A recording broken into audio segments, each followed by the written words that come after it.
Rumah Belajar merupakan portal pembelajaran yang dikembangkan oleh Kementerian Pendidikan Kebudayaan, Riset, dan Teknologi. Rumah Belajar diluncurkan pertama kali pada 15 Juli 2011. Kita luncurkan pembelajaran yang memanfaatkan IT. Namanya Rumah Belajar. Hari ini, tepat 10 tahun Rumah Belajar menjadi salah satu aplikasi unggulan untuk mendukung pembelajaran daring dan luring di seluruh penjuru Indonesia. Sepanjang perjalanannya, Rumah Belajar telah bertransformasi baik dari peningkatan layanan, fitur, serta tampilan. Rumah Belajar berkembang mulai dari aplikasi digital dan saat ini telah tersedia berbagai fitur pembelajaran dari sumber belajar yang menyediakan konten belajar interaktif, baik itu yang berbasis video, audio, multimedia, dan game edukasi. Selain itu, Rumah Belajar juga memiliki layanan kelas maya sebagai learning management system, laboratorium maya untuk simulasi percobaan sains digital, buku sekolah elektronik, wahana jelajah angkasa, karya bahasa dan sastra, dan masih banyak lagi.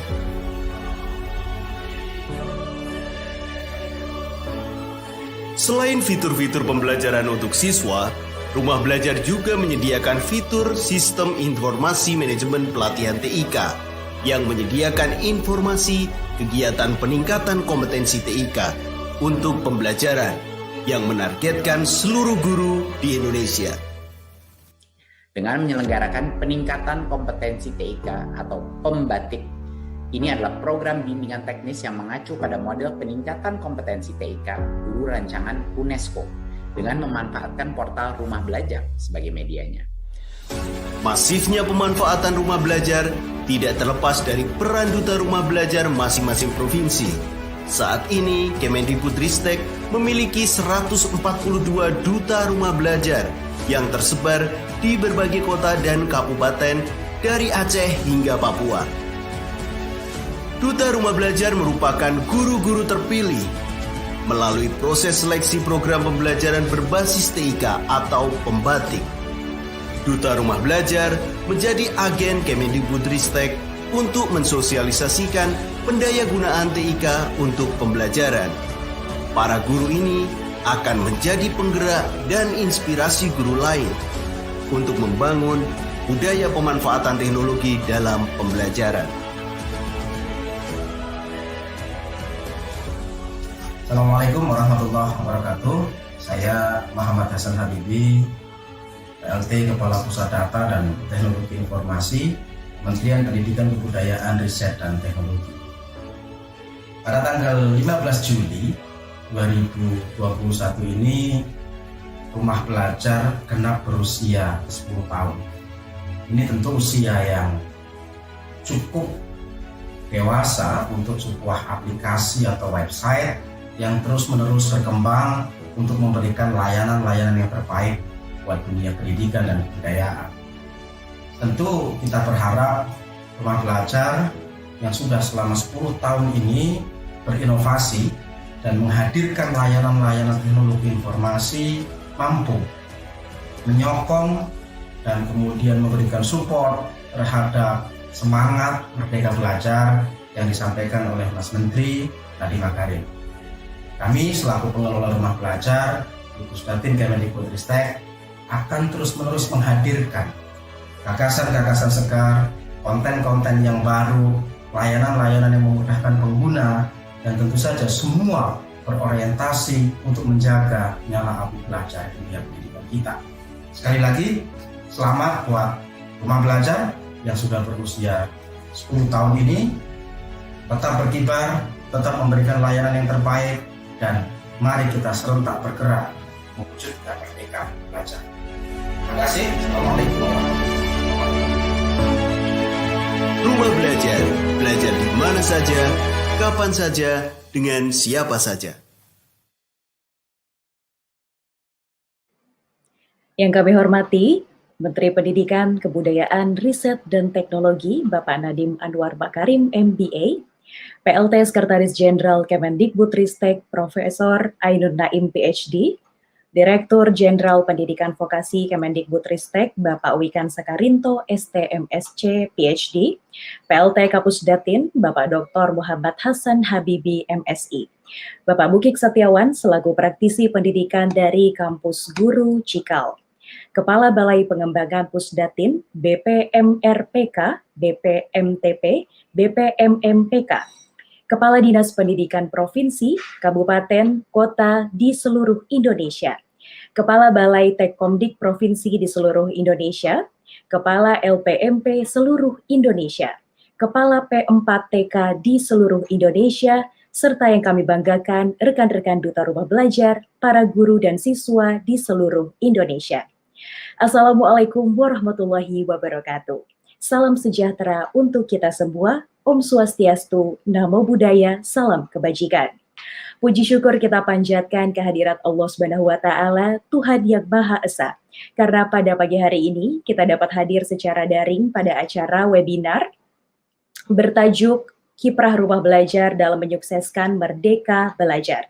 Izinkan saya Zerlinda Zuhdi untuk memandu acara kita pada pagi hari ini. Acara ini dapat Anda saksikan secara live melalui YouTube Kemendikbud RI, YouTube Rumah Belajar, YouTube Televisi Edukasi.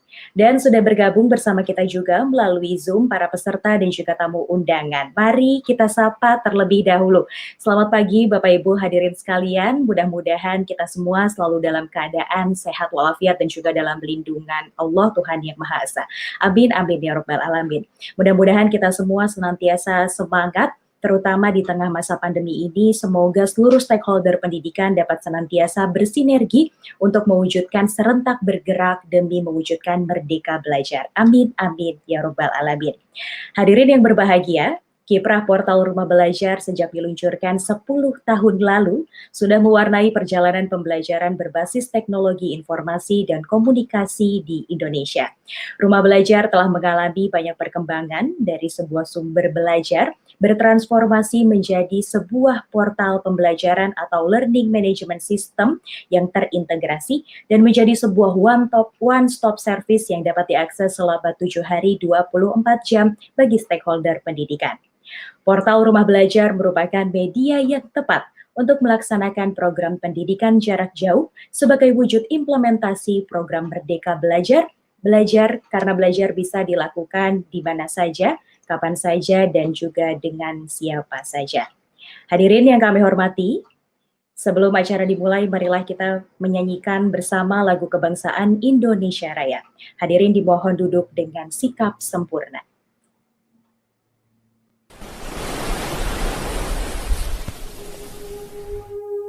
Indonesia, tanah airku, tanah tumpah darahku.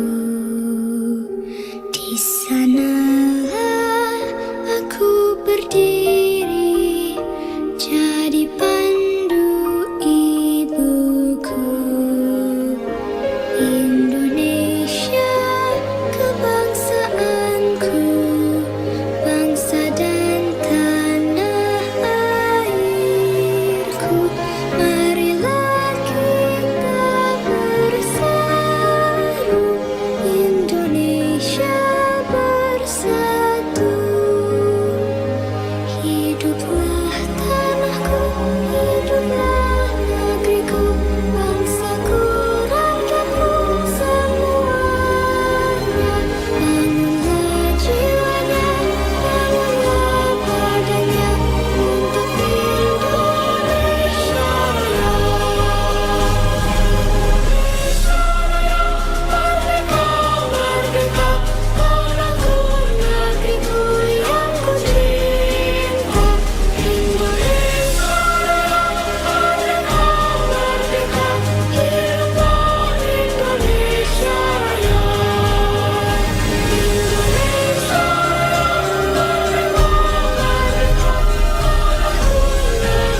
Memasuki acara yang pertama, marilah kita mendengarkan sambutan selamat datang dan laporan yang akan disampaikan oleh PLT Sekretaris Jenderal Kemendikbudristek, Profesor Ainun Naim, PhD. Kepada beliau, kami persilakan.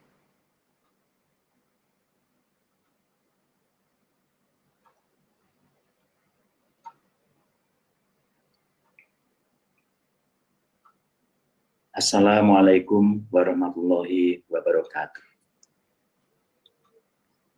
Selamat pagi, salam sejahtera, Om Swastiastu, Namo Buddhaya, salam kebajikan. Yang saya hormati Bapak Menteri Pendidikan, Kebudayaan, Riset dan Teknologi, Bapak Dirjen Vokasi, Bapak Bukit Setiawan, PLT Kepala Pusdatin, dan hadirin serta pemirsa semuanya. Alhamdulillah pada hari ini kita merayakan 10 tahun kiprah rumah belajar dalam mendukung proses belajar mengajar di sekolah-sekolah kita. Rumah belajar menyediakan berbagai fasilitas untuk pembelajaran secara daring, dan rumah belajar sangat membantu ketika kita menghadapi tantangan khususnya mengenai pandemi COVID-19, dan juga meningkatkan efisiensi dan keefektifan proses belajar mengajar dalam era digital ini. Kami sampaikan kepada Bapak Menteri dan Bapak Ibu semuanya bahwa rumah belajar telah berkiprah selama 10 tahun dan mempunyai pengguna yang selalu meningkat, dan peningkatan itu semakin tajam dalam era pandemi yang telah kita lewati lebih dari 1 tahun ini. Kita selalu berupaya bahwa rumah belajar dapat mendukung sehingga risiko proses belajar yang berhenti itu tidak terjadi. Dan pada pagi hari ini kita merayakan waktu yang sudah berlalu 10 tahun dalam kita atau rumah belajar berkiprah, dan mudah-mudahan kiprah rumah belajar ini selalu meningkat dan memenuhi kebutuhan kita semua. Demikian, selamat pada Kementerian Pendidikan, Kebudayaan, Riset dan Teknologi, dan khususnya Pusdatin dalam melayani masyarakat dengan rumah belajar. Demikian, wassalamualaikum warahmatullahi wabarakatuh. Waalaikumsalam warahmatullahi wabarakatuh. Terima kasih kepada Bapak Ainun Naim. Demikian tadi sambutan selamat datang dan juga laporan yang disampaikan oleh Profesor Ainun Naim. Seperti yang beliau sampaikan bahwa kehadiran rumah belajar diharapkan dapat mengakomodir kebutuhan seluruh stakeholder pendidikan, khususnya bagi para guru dan juga siswa di tengah era pandemi ini untuk mewujudkan merdeka belajar tentunya. Dan hadirin sekalian, selanjutnya marilah kita mendengarkan arahan dan juga pembukaan yang akan disampaikan oleh Menteri Pendidikan, Kebudayaan, Riset dan Teknologi, Bapak Nadiem Anwar Makarim, MBA. Kepada beliau kami persilakan. Assalamualaikum warahmatullahi wabarakatuh. Salam sejahtera bagi kita semua. Om Swastiastu, Namo Buddhaya, salam kebajikan, Rahayu.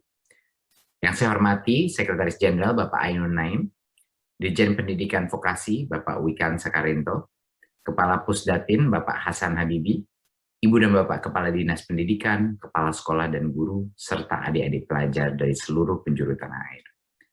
Salah satu cara untuk mencapai kemerdekaan dalam belajar adalah menghilangkan batas-batas ruang dan waktu dalam menuntut ilmu. Salah satu caranya dengan memanfaatkan teknologi. Oleh karena itu, kita harus selalu kreatif dan inovatif dalam mengembangkan pembelajaran berbasis teknologi. Pada kesempatan yang baik ini, saya ingin menyampaikan apresiasi kepada Pusdatin atas komitmennya dalam mengembangkan portal Rumah Belajar selama 10 tahun terakhir. Portal Rumah Belajar ini telah menjadi salah satu produk layanan unggulan dari Kemendikbudristek. Sampai hari ini tercatat sudah lebih dari 217 juta kunjungan ke situs Rumah Belajar. Dan produk-produk portal Rumah Belajar telah dimanfaatkan oleh lebih dari 20 juta pengguna. Khususnya selama pelaksanaan PJJ, Portal Rumah Belajar telah membantu memastikan anak-anak mendapatkan pendidikan di tengah tantangan yang kita hadapi. Berkat kemauan ibu dan bapak guru serta orang tua untuk memanfaatkan layanan yang kami sediakan, Gerakan Merdeka Belajar tidak terhenti karena pandemi. Ibu dan bapak guru yang saya banggakan, portal Rumah Belajar kini menyediakan lebih dari 5.000 konten pembelajaran dalam berbagai format. Video pembelajaran, audio pembelajaran, multimedia pembelajaran interaktif, game edukasi, simulasi laboratorium maya, bank soal, buku sekolah elektronik, peta budaya, dan karya sastra. Selain itu, Rumah Belajar juga memiliki duta rumah belajar, yaitu guru-guru terbaik yang telah memanfaatkan beragam produk rumah belajar. Setiap tahun kami melantik guru-guru terpilih sebagai duta rumah belajar melalui program Pembatik. Sejak 2017 sampai tahun ini, Rumah Belajar telah memiliki 142 duta. Oleh karena itu, saya mengundang Bapak Ibu di seluruh penjuru untuk memanfaatkan layanan portal Rumah Belajar dan menjadi duta rumah belajar agar dapat memberikan pendidikan yang terbaik bagi anak-anak kita. Komitmen Pusdatin dalam mengembangkan portal Rumah Belajar serta dukungan dan kerjasama selama 10 tahun terakhir ini perlu kita lanjutkan dan tingkatkan. Terlebih dengan semakin dibutuhkannya pemanfaatan teknologi dalam pendidikan, kita harus berkolaborasi untuk mengakselerasi program digitalisasi sekolah. Pada peringatan ulang tahun portal Rumah Belajar hari ini, saya berharap kita dapat terus menghadirkan rumah yang nyaman bagi para guru untuk mengembangkan pembelajaran yang relevan bagi generasi penerus bangsa. Dengan ini, secara resmi saya buka webinar 10 tahun Rumah Belajar. Mari bergerak serentak mewujudkan Merdeka Belajar. Terima kasih. Wassalamualaikum warahmatullahi wabarakatuh. Om Shanti Shanti Shanti Om. Namo Buddhaya.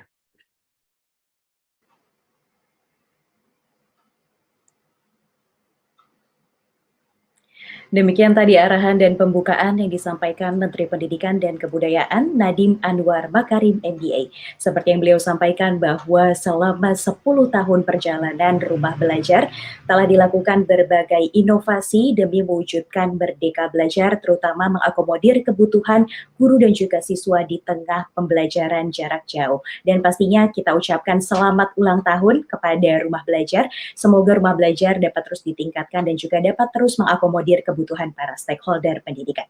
Amin, amin, ya robbal alamin. Dan demi kelancaran acara pada pagi hari ini, alangkah baiknya kita berdoa terlebih dahulu. Doa akan dipimpin oleh Bapak Rahmat Effendi selaku Duta Rumah Belajar. Kepada beliau dari Provinsi Jawa Timur, kepada beliau kami persilahkan. Bismillahirrahmanirrahim. Assalamualaikum warahmatullahi wabarakatuh. Pada kesempatan yang berbahagia ini, marilah sejenak kita bersama-sama menundukkan kepala, bermunajat kepada Tuhan Yang Maha Esa, agar kegiatan pada pagi hari ini senantiasa diberkahi dan dapat berjalan dengan lancar. Mohon izin, pembacaan doa akan kami pimpin dengan cara berdoa dalam agama Islam. Bagi hadirin yang beragama lain, kami persilakan dengan hormat untuk menggunakan cara berdoa sesuai keyakinannya masing-masing. Al-Fatihah. Bismillahirrahmanirrahim. Alhamdulillahirabbil alamin. Ar-Rahmanirrahim. Maliki yaumiddin. Iyyaka na'budu wa iyyaka nasta'in. Ihdinas siratal mustaqim. Siratal ladzina an'amta 'alaihim ghairil maghdubi 'alaihim waladdallin. Amin. Bismillahirrahmanirrahim. Allahumma sholli ala Sayyidina Muhammad wa ala ali Sayyidina Muhammad. Ya Allah, Ya Rahman, pada hari ini bertepatan dengan peringatan pencapaian 10 tahun Rumah Belajar yang ditandai diselenggarakannya webinar bertajuk Kiprah Rumah Belajar dalam menyukseskan Merdeka Belajar oleh Pusdatin Kemendikbudristek ini, dengan memohon ridho dan izin-Mu, berkailah semua langkah dan perbuatan kami, serta jadikanlah itu semua sebagai nilai ibadah dan nilai ilmu yang bermanfaat bagi kami. Ya Allah, Ya Wahid, Engkau yang Maha mempersatukan. Kami mohon, perkuatlah persatuan di antara kami. Janganlah Engkau biarkan ada perpecahan di antara kami. Kami ingin kuat dalam persatuan itu agar lebih bermanfaat untuk agama, negara, dan bangsa ini. Ya Allah, ya Ghafur, Engkau yang maha pengampun atas segala dosa. Ampunilah dosa kami, dosa kedua orang tua kami, dosa para pemimpin kami, dosa para pendahulu kami, khususnya para pejuang rumah belajar yang tiada pernah kenal lelah untuk selalu menggemakan rumah belajar di tanah negeri ini. Sebagai sebuah simbol berbagi, di mana saja, kapan saja, dengan siapa saja. Tempatkanlah kami ya Allah dan mereka semua ini dalam lindungan rahmat serta ampunan-Mu. Ya Asyafi, dikala pandemi ini, kami berserah kepadamu. Berikanlah kesembuhan dan kesehatan. Berikanlah pula kami kesabaran dan kekuatan, agar kami dapat melewatinya. Ya Allah, ya Mujib, Engkau yang maha mengabulkan doa, perkenankanlah doa dan permohonan kami. Rabbana atina fid dunya hasanah, wa fil akhirati hasanah, wa qina adzabannar.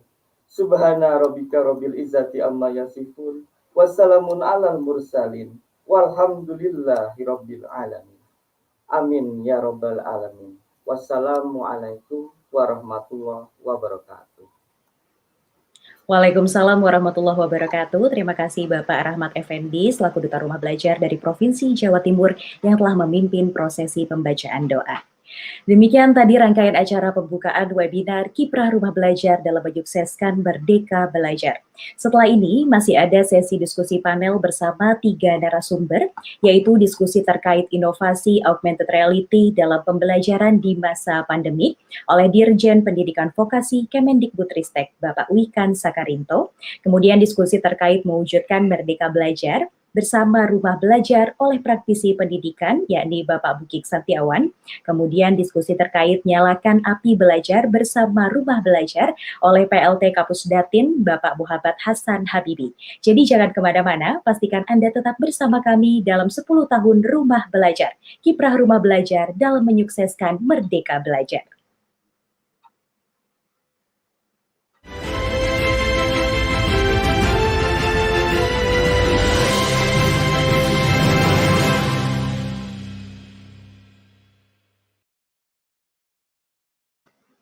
Hadirin yang berbahagia, tibalah kita di sesi diskusi panel Kiprah Rumah Belajar dalam menyukseskan Merdeka Belajar. Bersama kita telah hadir para narasumber pada pagi hari ini. Mari kita sapa beliau terlebih dahulu. Yang pertama, selamat pagi, Dirjen Pendidikan Vokasi Kemendikbudristek Bapak Wikan Sakarinto. Selamat pagi Bapak Wikan. Bagaimana kabarnya Pak? Alhamdulillah, 3 hari yang lalu negatif. Alhamdulillah, mudah-mudahan sehat selalu, segala aktivitas juga dilancarkan ya Pak ya. Insya Allah sehat semuanya, amin. Baik, selanjutnya mari kita sapa terlebih dahulu juga praktisi pendidikan yakni Bapak Bukik Setiawan. Selamat pagi Bapak Bukik Setiawan. Ya, selamat pagi. Bagaimana kabarnya Bapak? Nah, ini kebalikannya sama Pak Wikan ini. Saya 3 hari yang lalu masih positif. Baik, tapi selalu semangat ya Pak ya. Iya, siap. Selalu semangat, mudah-mudahan segala aktivitas juga tetap selalu dilancarkan ya Pak ya. Selanjutnya mari kita sapa juga terlebih dahulu PLT Kapus Datin Bapak Hasan Habibi. Selamat pagi Bapak Hasan Habibi. Selamat pagi Mbak Susi. Salam sehat buat semuanya, Pak Wikan. Salam sehat. Baik, sehat selalu ya Pak ya. Ya, ini masih ada Pak Sesjen berkenan bergabung di sesi paralel, mungkin. Baik, untuk diskusi hari ini, ya, kita akan mulai Bapak dengan paparan materi dari ketiga narasumber terlebih dahulu. Dan untuk sesi diskusi juga tanya jawab nanti akan ada di akhir. Jadi untuk hadirin yang ingin mengajukan pertanyaan, silakan untuk menuliskannya melalui kolom chat di Zoom atau kolom komentar di YouTube dengan format nama instansi, underscore ditujukan kepada siapa pertanyaannya, dan juga tuliskan pertanyaannya. Pertanyaan yang terpilih nanti akan kami bacakan dan akan dijawab langsung oleh para narasumber kita. Kami persilakan juga kepada Bapak Menteri dan juga Bapak Sesjen untuk dapat meninggalkan ruangan daring ini dan juga melanjutkan aktivitasnya.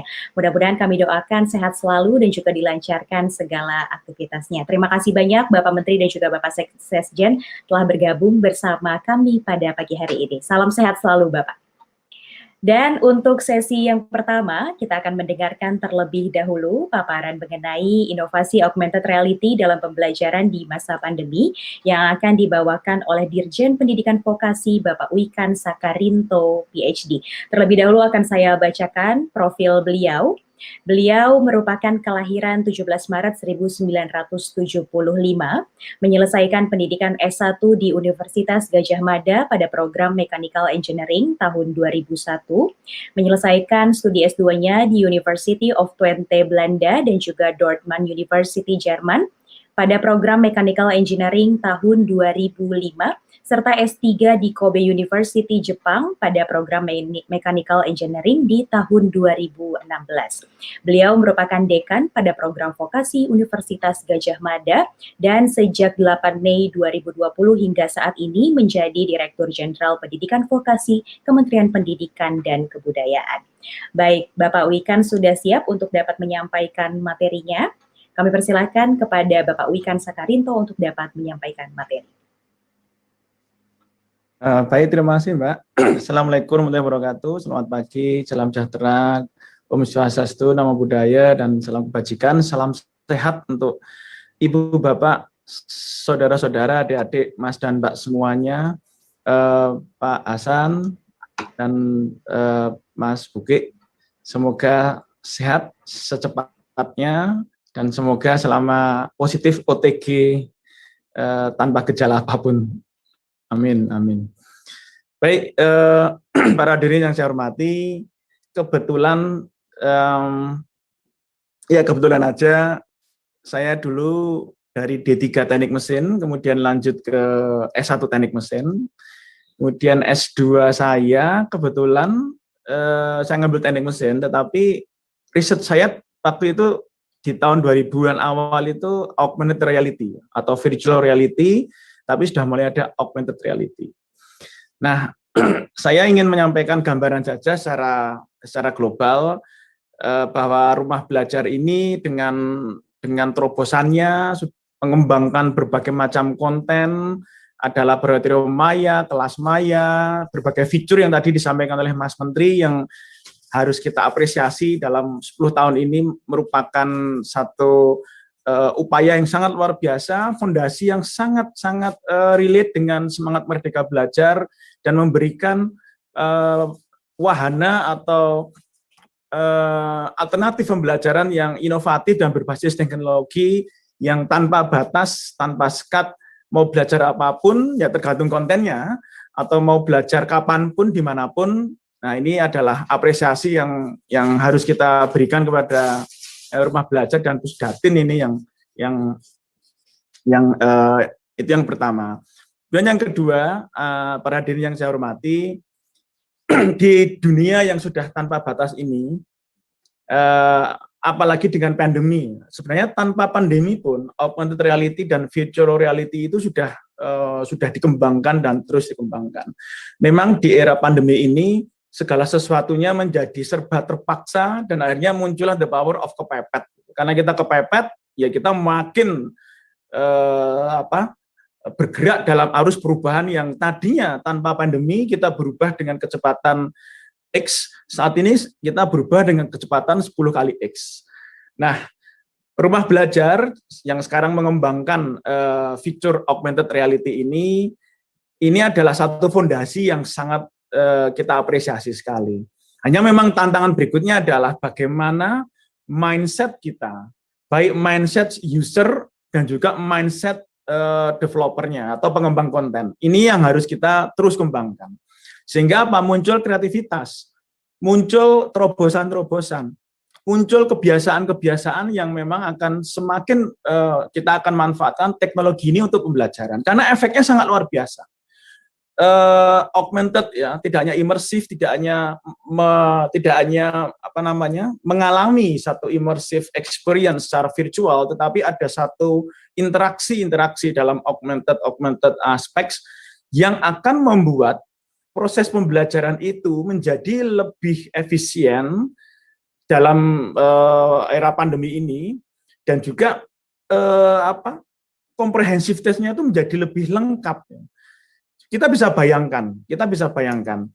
Contohnya untuk pembelajaran mata pelajaran praktek pengelasan misalnya ya. Kalau di vokasi itu kan, atau di SMK atau di perguruan tinggi vokasi, dan juga di perguruan tinggi akademik dan juga SMA sebenarnya juga banyak juga mata-mata pelajaran yang bersifat praktek. Misalnya praktek pengelasan logam. Di era ini sudah ada aplikasi pengelasan logam dengan berbasis augmented reality yang tidak harus orang belajar ngelas itu harus pegang mesin las, kemudian mengelas logam-logam yang secara fisik ada di depannya dengan merasakan panas, dengan merasakan situasi bengkel yang harus sesungguhnya. Jadi dengan AR kita bisa melakukan pembelajaran pengelasan dengan menggunakan piranti AR ini dari jarak jauh juga. Dengan aplikasi pembelajar itu bisa melakukan pembelajaran pengelasan yang sesuai, hampir mirip sekali dengan yang kalau dia mengelas betulan, termasuk getaran-getaran, respons balik, impuls balik yang dialami oleh tangan ini ketika memegang peralatannya itu mirip seperti ngelas. Dan juga ketika sudah selesai pengelasan, ada evaluasi dan juga ada input balik atau umpan balik kepada pembelajar, kualitasnya sudah benar atau tidak. Dan menjadi lebih murah, tidak harus menyiapkan real mesin pengelasannya, tidak harus menyiapkan besinya, dan tidak harus menghabiskan biaya tinggi. Kalau mesin las itu kan harus nacepin ke listrik, kan? Listriknya harus tinggi biayanya. Nah, dengan AR ini menjadi sangat luar biasa. Tidak hanya pengelasan, tapi juga misalnya pembelajaran mata pelajaran medik ya, misalkan pembelajar di bidang medis untuk belajar pertolongan pertama gitu dalam pembelajaran sebagai paramedis. Itu dengan augmented reality, dengan dengan glasses-nya itu, dengan perlengkapannya itu, dia seperti menghadapi korban real, ada orang dan juga cukup berat, dan dia harus bergerak kemana, jalan kemana, dan dia ada tuntunannya juga di situ. Jadi ada informasi yang kita bisa masukkan di dalam augmented reality. Nah, disinilah terjadi juga pembelajaran yang efisiensinya cukup tinggi, tapi tidak harus fisik, tidak harus juga menghabiskan waktu, tidak harus menghabiskan tenaga, tidak harus menghabiskan biaya dan energi dan sebagainya. Meskipun untuk pembelajaran-pembelajaran yang ideal memang tetap harus ada pembelajaran fisiknya, tetapi dengan AR ini bisa memungkinkan itu semua kita bisa kita bisa tingkatkan efisiensinya tanpa harus langsung fisik dan dalam jumlah besar. Nah, tantangan berikutnya adalah kita sudah tahu AR ini merupakan platform yang sangat luar biasa sekali untuk berbagai macam purpose ya, termasuk pembelajaran, dan juga efektivitasnya tinggi juga, efisiensi cost-nya juga tinggi juga. Tantangannya adalah kalau tadi di sisi pengguna atau di sisi user, bagaimana membuat habit belajar dengan AR ini meningkat, dan juga apresiasi untuk Pusdatin yang terus mengembangkan rumah belajar dengan fiturnya AR ini. Tantangan berikutnya adalah kita harus kreatif untuk mengembangkan konten-kontennya. Ini yang tidak mudah juga sebenarnya. Seperti misalnya tadi aplikasi paramedis yang dikembangkan oleh Politeknik PENS Surabaya, atau aplikasi pengelasan berbasis AR tadi yang sudah dimiliki oleh Politeknik Negeri Madura contohnya. atau juga ada beberapa aplikasi lain seperti untuk memasak atau menjahit, bisa dibayangkan kan menjahit dan sebagainya bisa dengan AR. Nah ini tantangan berikutnya adalah bagaimana mengembangkan kontennya. Bagaimana kembangin konten itu nggak mudah loh ya, ini mirip bikin game kan, di situ ada programmingnya, ada storyline-nya, ada multimedianya, ada animasinya, ada modelingnya, dan juga ada sistem cerdas di dalamnya, AI, ada artificial intelligence, ada big data yang bisa dimasukkan ke dalam aplikasi itu, storyline, bagaimana membuat ini story-nya menarik, atau mungkin juga membuat pemodelan yang menarik, dan ini adalah tantangan. Nah ini juga menjadi satu platform juga, ketika platform AR ini menjadi lebih ekosistemnya lebih banyak. Nah, mahasiswa-mahasiswa kita di bidang komputer, di bidang multimedia, di bidang pemrograman, big data, dan sebagainya, atau mungkin anak-anak SMK juga, dia juga bisa tertantang untuk terus mengembangkan aplikasi itu. Mungkin demikian, Mbak, untuk memberikan sedikit pancingan. Jadi intinya adalah, satu, platform ini luar biasa. Ini satu platform yang kita apresiasi. Yang kedua adalah habit dan karakter user untuk terus memanfaatkan dan terus untuk memberikan umpan balik dan kemudian meningkatkan proses pembelajaran. Yang keempat adalah bagaimana kita secara aktif, kreatif untuk terus mengembangkan konten-konten pembelajaran itu sehingga memberikan akses yang semakin luar biasa kepada siapapun, dimanapun dan kapanpun untuk belajar dengan kualitas yang terbaik untuk anak-anak bangsa kita ini. Terima kasih. Baik, terima kasih Bapak Wikan Sekarinto PhD yang tadi telah memaparkan materi mengenai inovasi augmented reality dalam pembelajaran di masa pandemik. Seperti yang beliau sampaikan bahwa kehadiran augmented reality dalam perkembangan teknologi tentu saja memudahkan kita, para pelajar dan juga para stakeholder pendidikan dalam mewujudkan pembelajaran yang lebih efektif dan juga lebih efisien. Terima kasih Bapak Wikan Sekarinto, dan kembali kami ingatkan kepada hadirin sekalian untuk dapat mengajukan pertanyaan melalui kolom chat di Zoom dan juga kolom komentar di YouTube dengan format nama _instansi ditujukan kepada siapa pertanyaan tersebut dan juga pertanyaannya. Dan setelah ini kita akan ada sesi berikutnya, sesi diskusi berikutnya mengenai mewujudkan Merdeka Belajar bersama Rumah Belajar yang akan dibawakan oleh praktisi pendidikan yakni Bapak Bukik Setiawan. Beliau merupakan kelahiran Pati 29 Juli 1975, menyelesaikan pendidikan magister psikologinya di Fakultas Psikologi Universitas Erlangga. Pemikir Merdeka Belajar yang merintis sejumlah inisiatif pendidikan untuk mewujudkan pendidikan merdeka belajar bagi semua dan setiap anak Indonesia. Ketua Yayasan Guru Belajar, pendiri komunitas guru belajar, jaringan sekolah madrasah belajar, dan juga lingkar daerah belajar. Beliau juga telah menerbitkan berbagai buku dan juga menjadi pelatih serta fasilitator untuk topik-topik seperti Guru Merdeka Belajar, Kelas Merdeka Belajar, Karir Guru Merdeka Belajar, dan sebagainya. Kalau begitu, Bapak Bukik Setiawan telah siap untuk dapat memaparkan materinya. Kami persilakan untuk dapat memaparkan materinya kepada Bapak Bukik. Oke, terima kasih. Selamat pagi, Bapak Ibu Guru di seluruh penjuru Nusantara. Perkenankan saya untuk saya share screen sendiri ya nih ya, berarti ya. Oke.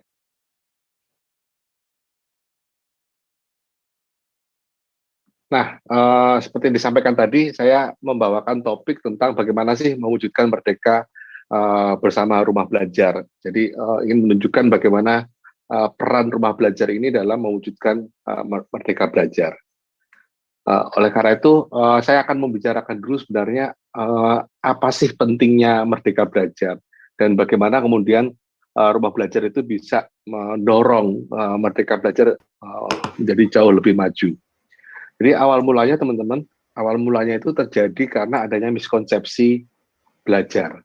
Miskonsepsi belajar baik yang dialami di level murid, di level guru, maupun di level pemimpin pendidikan. Kurang lebih ada tiga miskonsepsinya. Yang pertama adalah belajar itu karena keharusan. Belajar karena keharusan. Kalau tidak diharuskan ya tidak belajar. Murid kalau ditanyain gitu, kenapa kamu belajar matematika? Ya harus belajar matematika Pak. Kalau enggak, mahasiswa ditanyain juga kayak gitu, kenapa kamu ambil mata kuliah ini? Ya karena mata kuliah ini wajib Pak. Ya. Guru ditanyain juga gitu, kenapa ikut pelatihan ini? Karena dapat surat penunjukan Pak dari dinas, makanya saya ikut pelatihan ini. Jadi belajar karena keharusan. Yang seringkali proses belajar yang karena keharusan ini kemudian tidak relevan dengan kebutuhan yang dihadapi di lapangan, baik kebutuhan individu, murid, guru itu sendiri maupun kebutuhan masyarakat. Ini menjadi tantangan kita. Yang kedua, belajar tergantung pada pihak eksternal. Kalau di level murid ya, contohnya adalah mereka belajar kalau ada guru di kelas. Kalau gurunya tidak ada di kelas, langsung kelasnya pecah kayak kapal pecah gitu ya, langsung riuh ramai. Di mahasiswa juga gitu. Kalau ada dosennya, selesai sudah kuliahnya. Di guru juga seperti itu. Guru juga sangat tergantung pada kehadiran tenaga ahli. Kalau tidak ada tenaga ahli, maka tidak terjadi proses belajar. Padahal belajar itu semakin kesini, semakin abad ke-21, sebagaimana yang ditunjukkan oleh teman-teman di rumah belajar, ya yang namanya belajar itu ya bisa disesuaikan dengan berbagai macam kondisi, bisa adaptif, ada variasi cara belajar, sehingga tidak harus tergantung pada pihak eksternal. Ya, bahwa kita butuh kehadiran eksternal, iya, tapi bukan berarti tergantung. Kalau tidak ada pihak eksternal, tidak belajar. Yang ketiga, miskonsepsi yang ketiga, belajar itu berhasil ketika bisa mengalahkan orang lain. Ya. Namanya belajar itu bisa mengalahkan orang lain. Jadi selalu membandingkan murid membandingkan diri dengan murid yang lain, guru membandingkan diri dengan guru yang lain, sekolah membandingkan diri dengan sekolah yang lain. Rawis-wis ya, padahal itu kan perbandingan macam itu kan tidak fair, karena kondisi antar murid berbeda, kondisi antar guru berbeda, kondisi antar sekolah berbeda. Jadi kalau kita bandingkan secara langsung itu seringkali nggak fair. Berangkatnya dari kondisi yang berbeda, tapi kemudian dibandingkan, jadi justru melahirkan perasaan inferior, perasaan tidak percaya diri, dan akhirnya malah justru melahirkan perilaku yang jalan pintas. Ya, karena sebenarnya secara konsep belajar itu sebenarnya adalah ketika kita berhasil mengalahkan diri kita sendiri. Berhasil kalau penguasaan kompetensi kita hari ini jauh lebih baik dibandingkan kompetensi kita yang kemarin. Kompetensi kita tahun depan itu akan jauh lebih baik daripada kompetensi kita hari ini. Ada progres. Ya, progres itu kan justru yang menunjukkan bahwa kita belajar. Nah, ini tantangan kita teman-teman, miskonsepsi ini, bagaimana membongkar miskonsepsi ini dan bergerak menjadi belajar karena kebutuhan, belajar adaptif, dan selalu mengalami kemajuan dari hari ke hari. Nah, pada titik ini pertanyaannya adalah bagaimana kita membongkar miskonsepsi belajar tersebut. Jawabannya adalah merdeka belajar, yaitu belajar yang diatur, dikelola sendiri. Kalau Ki Hajar Dewantara menyebutkannya ada 3. Ki Hajar Dewantara menyebutkannya kemerdekaan dalam pendidikan gitu ya. Itu ada 3 cirinya: tidak hidup terperintah, artinya memerintah dirinya sendiri, punya kekuatan, punya kecakapan. Ya. Jadi memerintah dirinya sendiri, kemudian bergerak karena kekuatan dan kecakapan sendiri. Ya, ini adalah ciri-ciri yang orang yang belajar itu ini. Jadi tidak ada syarat ada SK penunjukan untuk belajar, tidak ada syarat ketergantungan pada pihak luar untuk belajar. Justru yang namanya orang-orang yang belajar itu adalah yang disebut oleh Ki Hajar Dewantara dan 3 hal ini. Belajar karena perintahnya sendiri, saya ingin belajar ini, saya butuh belajar ini. Ya. Karena kekuatan sendiri, oke, saya tidak bisa belajar dengan cara itu, saya akan belajar dengan cara ini. Ya. Sampai punya kecakapan untuk mengatur hidupnya secara tertib.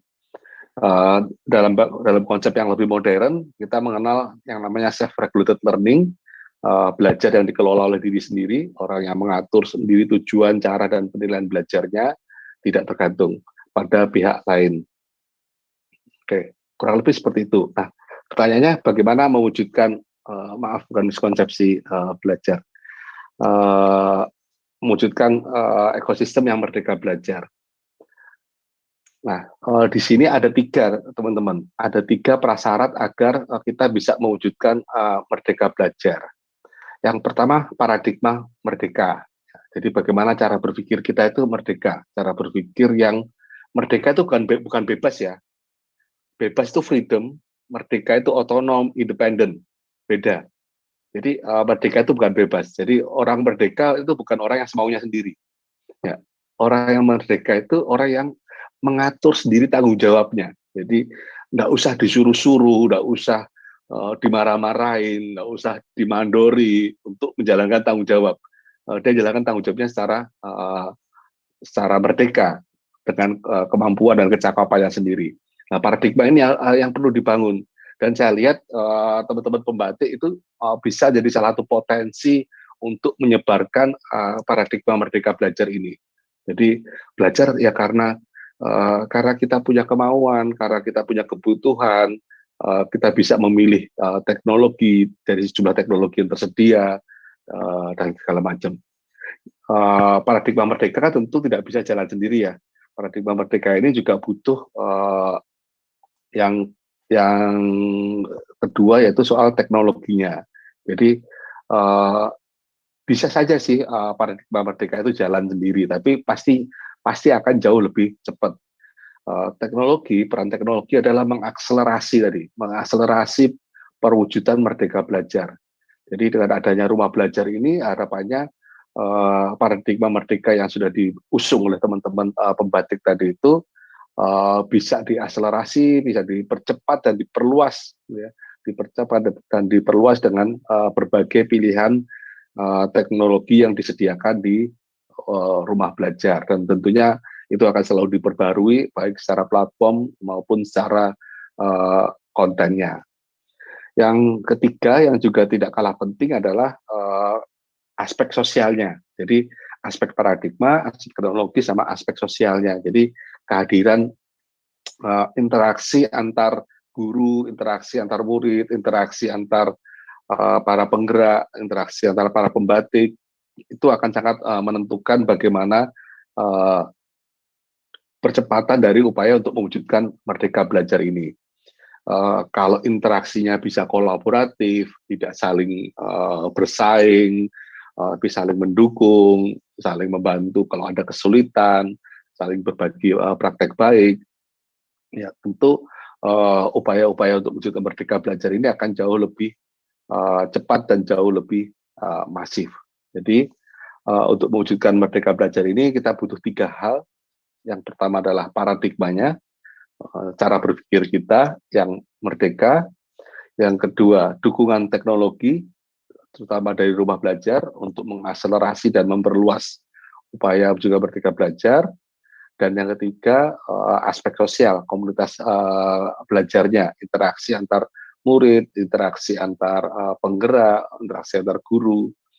Ya, karena semakin kuat interaksi sosialnya, saling percaya ini, maka akan semakin jauh. Jadi kalau teknologi tadi ngomong soal akselerasi, percepatan, sama perluasan, maka kalau komunitas itu ngomong stamina. Ya, jadi kalau semakin solid komunitasnya, semakin solid interaksinya, maka staminanya akan jauh lebih kuat, bisa berjalan, bisa berupaya lebih lama, lebih jauh lagi. Oke, begitu dari saya.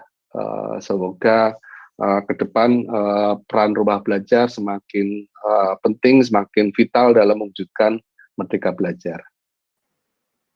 Baik, itulah tadi pemaparan yang disampaikan oleh Bapak Bukik Setiawan. Kami ucapkan terima kasih Bapak Bukik yang sudah memaparkan materi terkait mewujudkan merdeka belajar bersama rumah belajar. Seperti yang disampaikan oleh Bapak Bukik Setiawan, bahwa harapan kita semua juga mudah-mudahan kehadiran rumah belajar dapat terus senantiasa menciptakan dan juga mewujudkan merdeka belajar bagi bangsa Indonesia. Dan selanjutnya kita ini yang akan disampaikan oleh Kapus Datin, yaitu Bapak Dr. Muhammad Hasan Habibie MSI, yang akan membawakan materi dengan tema Nyalakan Api Belajar Bersama Rumah Belajar. Dr. Muhammad Hasan Habibie ST MSI merupakan kelahiran Semarang 13 September 1980, menyelesaikan gelar doktornya di jurusan Manajemen Pendidikan Universitas Negeri Jakarta. Beliau telah meraih berbagai penghargaan di tingkat nasional maupun juga internasional, di antaranya pada tanggal 5 Mei 2021, mendapatkan penghargaan dari PT Telekomunikasi Seluler, kategori Outstanding Accomplishment in Distance Learning Program 2020-2021, dan juga di level internasional pada tanggal 25 November 2020 mendapatkan penghargaan dari Meta Edu Summit Taiwan 2020, kategori Certification of Appreciation for Pusdatin Kemendikbud in recognition of outstanding performance for promoting the development of the smart education industry and the corporation of the international education. Kalau begitu, Bapak Dr. Muhammad Hasan Habibie telah bergabung bersama kami. Kami persilahkan kepada beliau untuk dapat menyampaikan materinya. Silakan, Bapak. Baik, terima kasih Mbak Sisi. Selamat pagi menjelang siang semuanya. Assalamualaikum warahmatullahi wabarakatuh. Yang saya hormati Pak Dirjen Vokasi. Kita lebih nyaman memanggilnya Mas Wikan gitu ya. Lebih nyaman memanggilnya Mas Wikan. Kemudian juga ada teman saya, sahabat saya, sama-sama pegiat sosial media dulu, sama praktisi digital literasi, ada Mas Bukti yang tadi baru saja menyampaikan paparan konsep Merdeka Belajar. Saya temenan sama Mas Bukit di Twitter udah lama, cuman jarang komen aja gitu. Oke, saya pikir pada kesempatan kali ini saya diminta untuk cerita masalah kiprahnya rumah belajar selama situasi pandemi. Ada slide yang ingin saya sampaikan, bisa ditampilkan sama panitia. Jadi memang 1,5 tahun ini cukup luar biasa, Mas Wikan, Mas Bukit, semua terhadap situasi pandemi ini yang datang secara tiba-tiba. Kita semuanya nggak ada yang siap gitu ya. Saat itu ya sama-sama tahulah, kita sama-sama kemudian sedikit tergagap dan meraba apa yang harus kemudian kita lakukan ini dalam situasi yang semacam ini. Di mana kemudian orang harus belajar dari rumah 100%, terus kemudian juga membutuhkan konten yang luar biasa banyak untuk akselerasi proses-proses pembelajaran, kalau bahasa Pak Sekjen tadi, supaya proses pembelajaran itu tidak berhenti, tidak ada learning loss di sana. Nah, akhirnya kami di Pusdatin bersama dengan teman-teman semua, oke, hari ini kita punya rumah belajar. Kita punya rumah belajar yang mungkin bisa sedikit banyak menjaga nyala api belajar para peserta didik kita dalam situasi pandemi ini.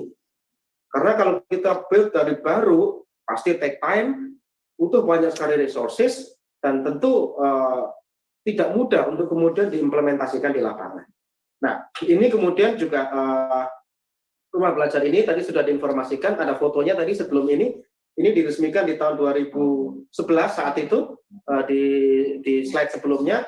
Saat itu saya ingat persis, kami saat itu di Pustekom saat itu ditugasi oleh Pak Menteri, Profesor Dr. Muhammad Nuh, kemudian kapusnya saat itu Pak Ari Santoso, sekjennya kalau tidak salah saat itu Pak Ainun Naim juga, saat itu kalau tidak salah tahun 2011 itu.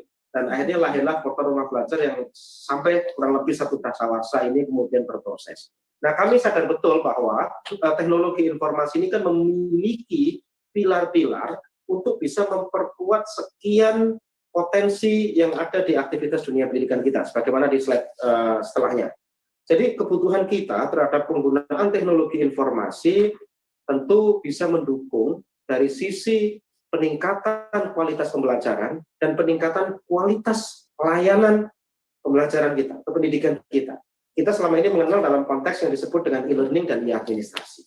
Ini yang selama ini dua poros ini dijaga betul oleh Pusdatin, Mas Wikan, Mas Buki, sehingga kualitas pembelajaran kita semakin meningkat dan kualitas layanan kita juga bisa semakin membaik.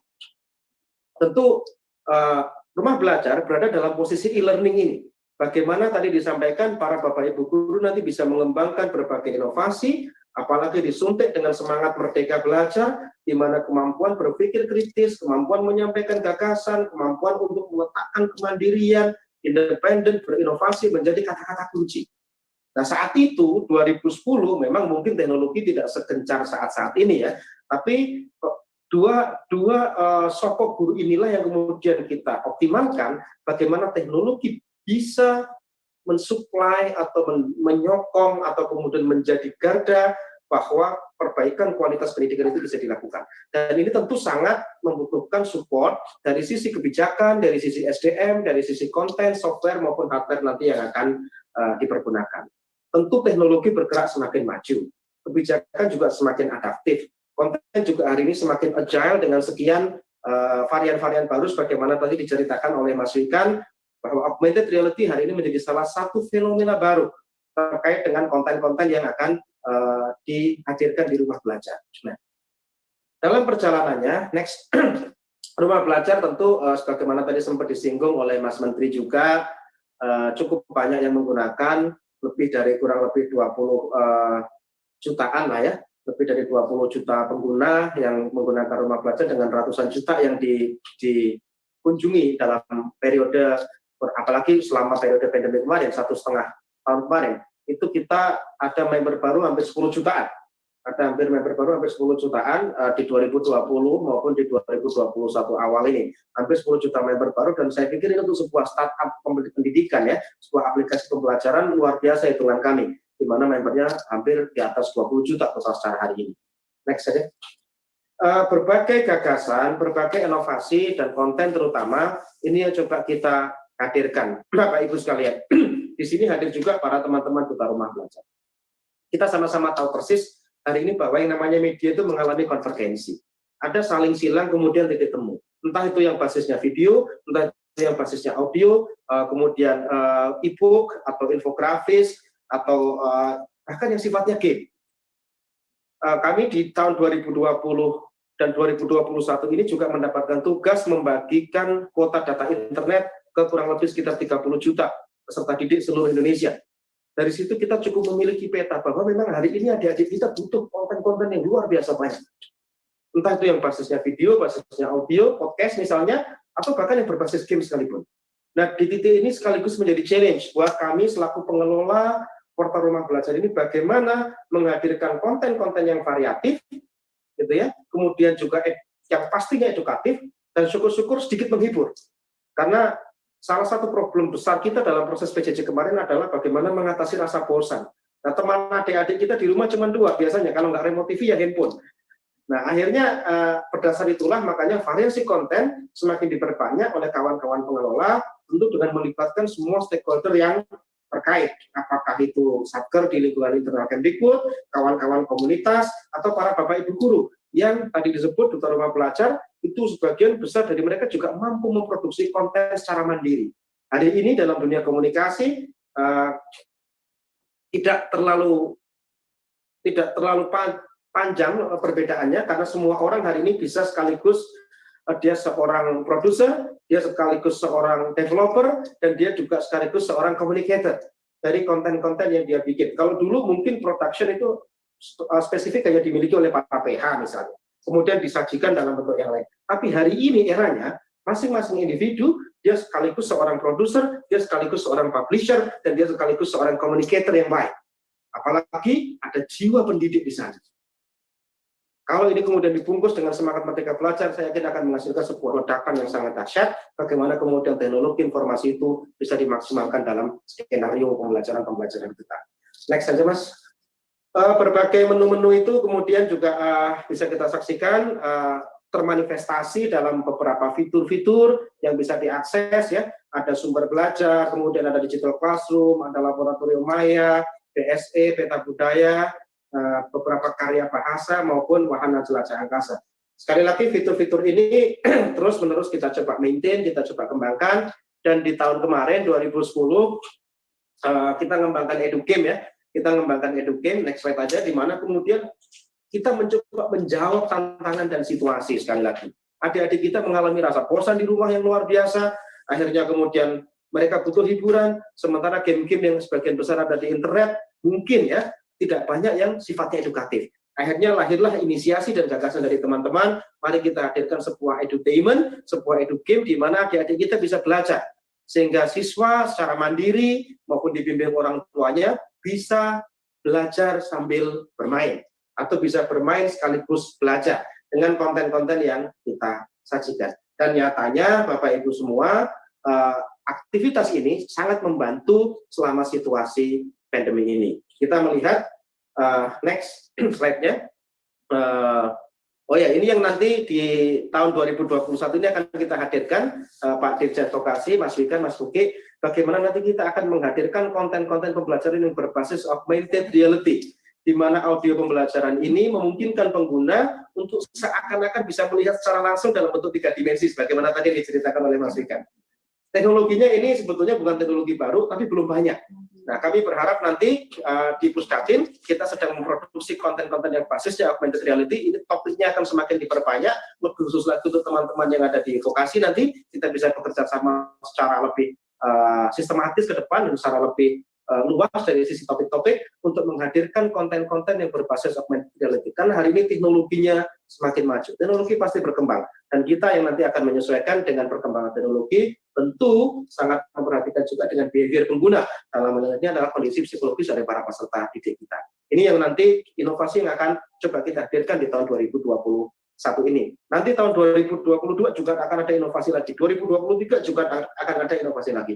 Jadi setiap tahun rumah belajar akan terus menghasilkan inovasi-inovasi baru yang akan membuat nyaman para penggunanya dan tentu menghadirkan sesuatu yang sekali lagi mampu menjaga nyala api belajar dunia pendidikan kita. Di situasi pandemi kemarin, kalau saya boleh cerita sedikit flashback ya, sudah banyak sekali kiprah yang dilakukan oleh rumah belajar ini. Next, misalnya para duta ini contoh ya, Pak Yusuf dari Kalimantan Selatan misalnya, beliau mencoba mensinergikan antara bagaimana mengajarkan logika berpikir kritis, critical thinking kepada anak-anak, memanfaatkan konten-konten yang ada di rumah belajar. Jadi rumah belajar tidak bisa berdiri sendiri, tetap harus kemudian disampaikan dengan apik oleh Bapak Ibu gurunya. Karena kita sangat menyadari betul kalau kita bicara pendidikan, guru itu merupakan komponen utama yang tidak bisa digantikan oleh siapapun juga. Namun guru yang luar biasa ini akan semakin lebih powerful lagi kalau kemudian dibarengi, diiringi dengan tools-tools teknologi yang menarik, sehingga bisa semakin mengakselerasi kualitas Bapak Ibu guru tadi dalam menyampaikan materi-materi pembelajaran. Ini contoh saja salah satu di Kalimantan Selatan. Kemudian di awal-awal pandemi, bulan-bulan April, bulan-bulan Maret, bulan-bulan Mei, itu kita menyelenggarakan Sapa DRB, yang itu saya sering sampaikan kepada teman-teman saat itu, Mas Wikan, Mas Buki, saat orang lain masih gagap mau ngapain, para duta rumah belajar dengan rumah belajarnya sudah berlari untuk mencoba memberikan solusi terhadap macetnya saat itu aktivitas pendidikan yang dikarenakan situasi pandemi. Aktivitas Sapa DRB ini lahir dengan sekian episodenya. Saat itu kita memanfaatkan sama semacam ini, virtual meeting gitu ya. Bisa dilihat juga di slide berikutnya, di mana kemudian ini contoh-contoh juga para Bapak Ibu guru memanfaatkan rumah belajar di era pandemi, dan saya mengucapkan terima kasih dan apresiasi yang setinggi-tingginya buat para duta rumah belajar ini. Kalau Mas Buki tadi cerita ada guru-guru yang luar biasa, Mas Menteri mengatakan nanti akan lahir para guru-guru penggerak.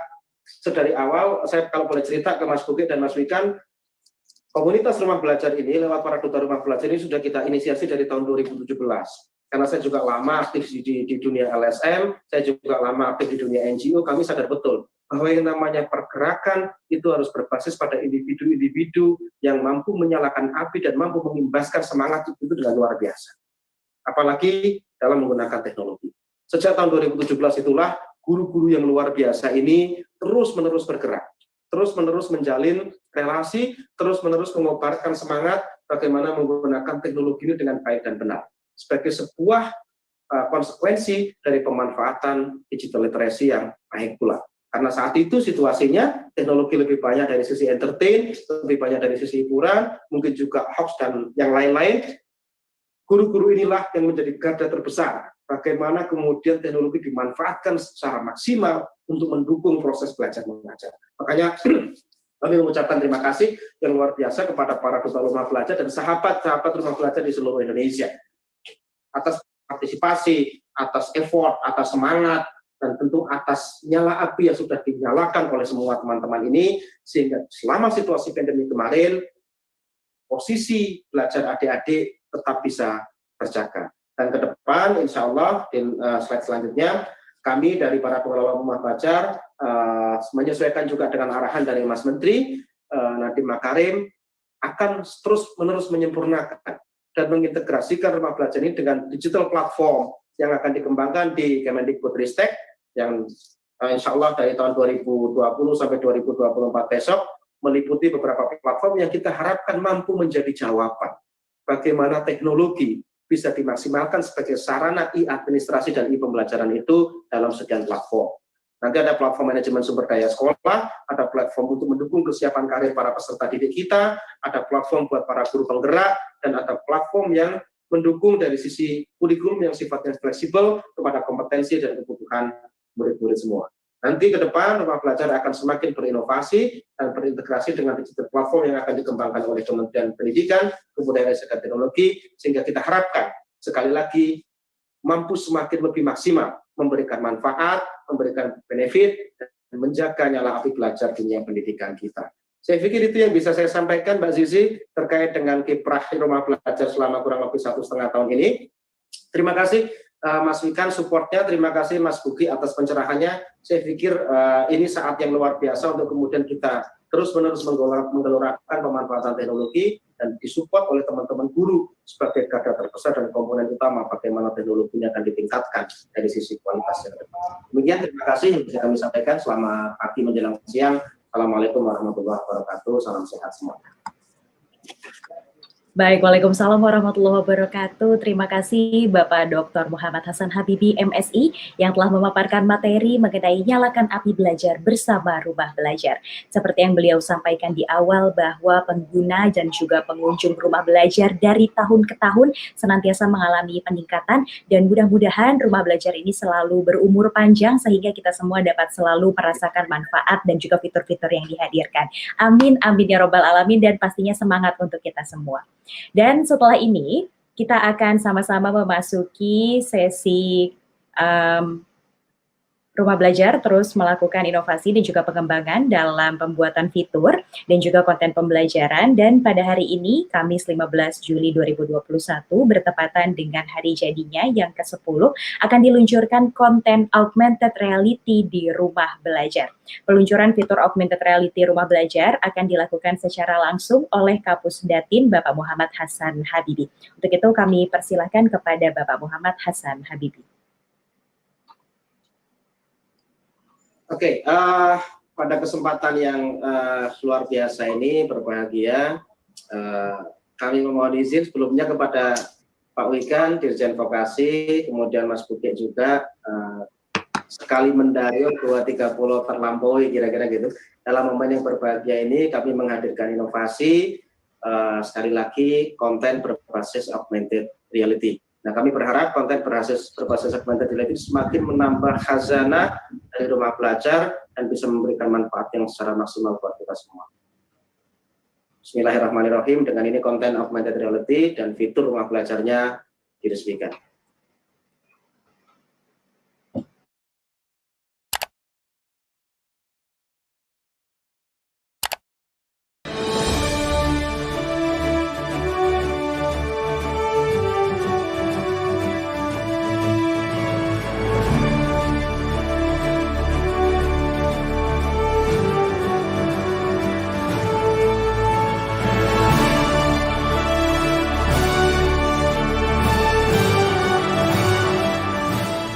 Halo sahabat edukasi, yuk kita mengenal bagian tumbuhan dan fungsinya dengan aplikasi Augmented Reality. Aplikasi ini bisa kalian dapatkan di laman rumah belajar Kemendikbudristek. Gratis loh teman-teman.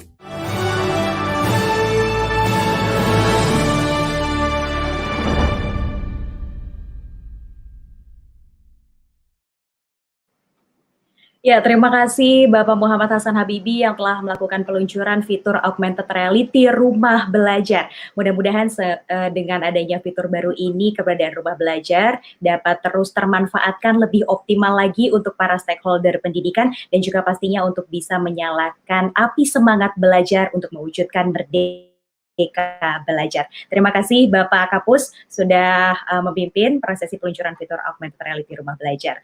Dan Bapak Ibu hadirin sekalian, setelah ini kita akan melakukan sesi tanya jawab kepada Bapak Ibu tadi yang sudah mengajukan pertanyaan melalui kolom komentar di YouTube channel ataupun juga di kolom chat via Zoom.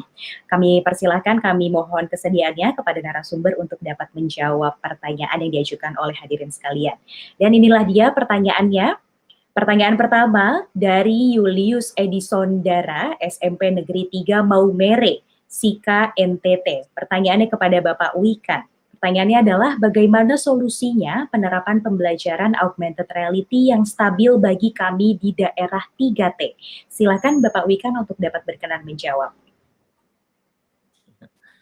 Baik, terima kasih. Ini pertanyaan yang menarik sekali.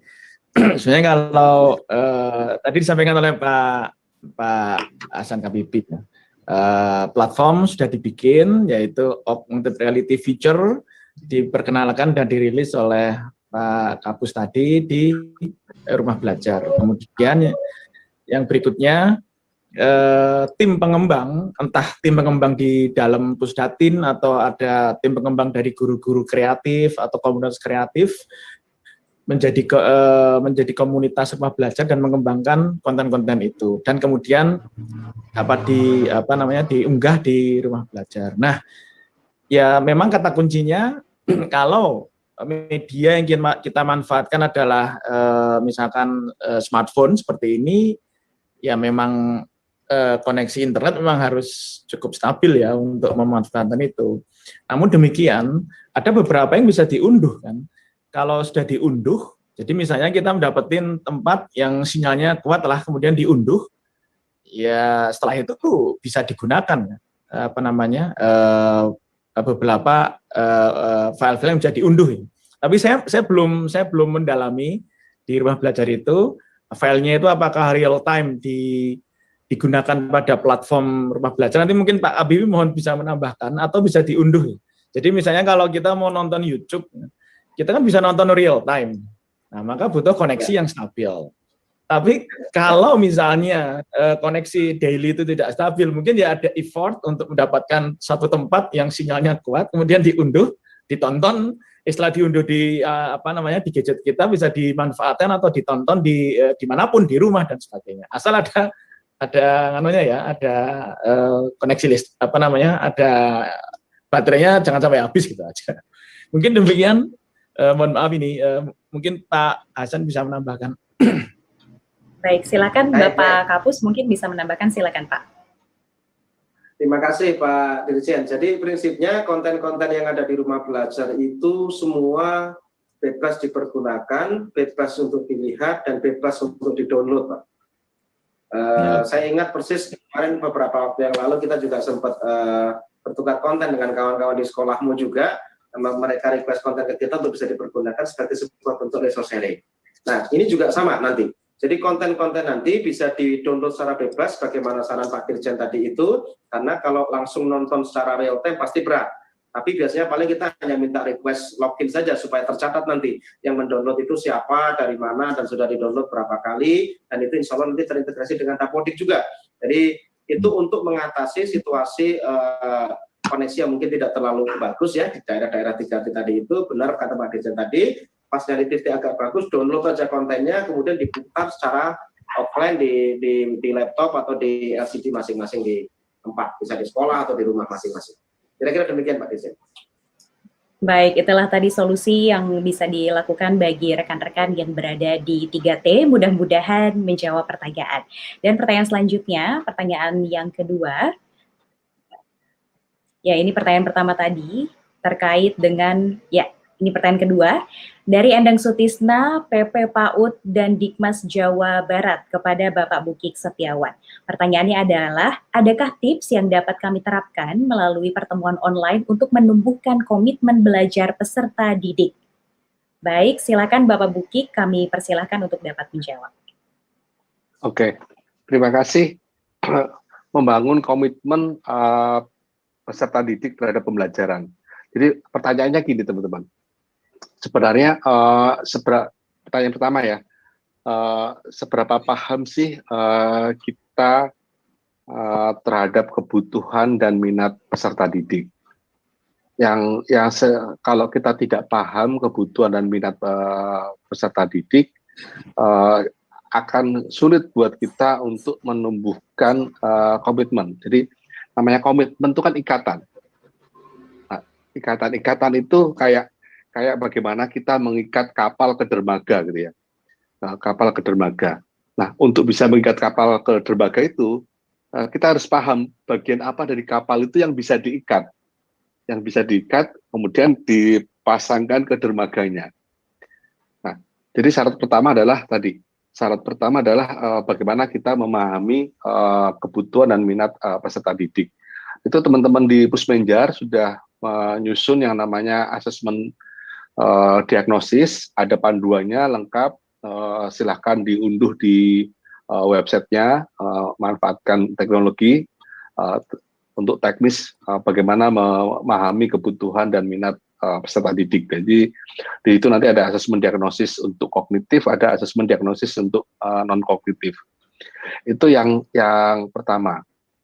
Yang kedua, awali pembelajaran dengan diskusi mengenai apa sih pentingnya dari topik yang dipelajari. Jadi seringkali teman-teman, karena kita dikejar-kejar target, ketuntasan dan segala macam, seringkali itu kayak kita tuh kayak sopir angkot yang tancap gas. Muridnya belum masuk ke angkot, belum duduk dengan jenak, kita sudah tancap gas duluan. Jadi akhirnya nanti prosesnya jadi nggak nyaman buat murid juga. Nah, ini yang mungkin harus kita menahan diri untuk tidak terburu-buru. Nah, tidak terburu-buru, apa yang harus dilakukan? Ya tadi itu, mendiskusikan. Jadi misal kalau kita mau mengajak murid belajar tentang ekosistem, atau mempelajari tentang kata, ya kita bisa bahas dulu, apa yang sudah kalian ketahui mengenai kata, ditulis. Apa yang ingin kalian pelajari tentang kata. Nah, dua hal ini bisa jadi bahan pertanyaan standar untuk setiap kali memulai pelajaran. Apa yang sudah diketahui dan apa yang ingin diketahui. Gunanya itu apa? Kalau kita sudah tahu, kalau kita tahu apa yang sudah diketahui oleh murid, oleh peserta didik, maka kita nggak perlu ngulang-ngulang terlalu banyak di situ. Kita bisa membahas cuma sekilas saja.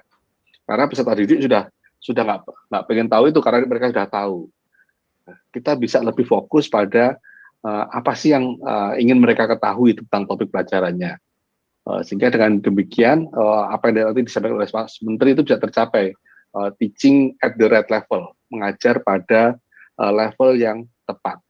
Nah, kalau pengajarannya itu pada level yang tepat, teman-teman, itu akan membangun komitmen belajar peserta didik kita.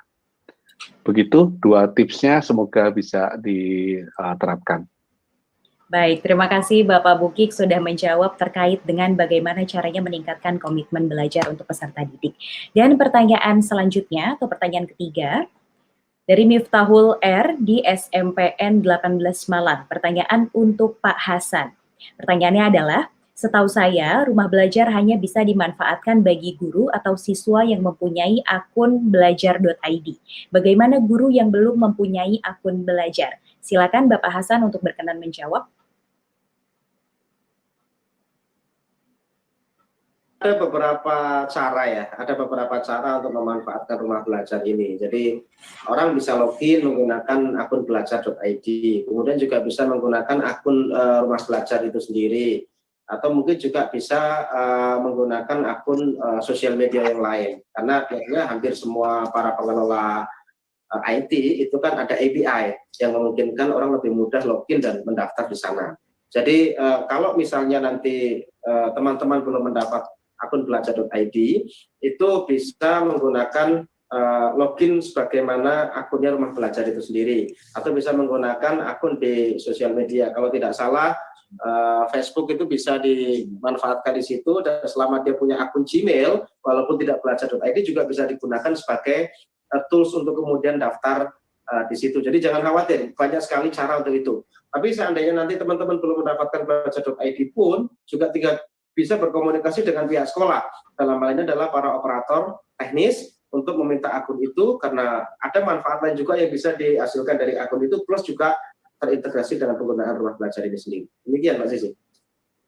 Baik, jadi memang untuk dapat memanfaatkan rumah belajar tersedia banyak cara ya Pak Hasan ya, untuk bisa memanfaatkan fitur-fitur yang terdapat di rumah belajar.